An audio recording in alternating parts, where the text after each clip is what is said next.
राज्य में चलती हईजा आतंक यह समय फुड सेफ्टी विभाग विभिन्न स्थान में चढ़ऊ कर जांच कर खाद्यर मान खोर्धा जिला टांगी ब्लॉक निराकारपुर टांगी फुड सेफ्टी विभाग पक्षर खाद्यर मान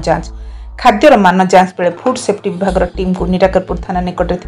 माँ पादुकई भेराइटी स्टोर मालिकों स्थानीय लोकों आक्रमण कर आक्रमण लहुलुहाण हेले food safety officer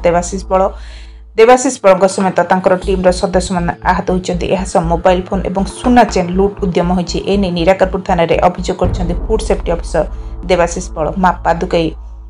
variety store मालिक होती दयानंद प्रधान निराकारपुर बालक मोबाइल टीवी।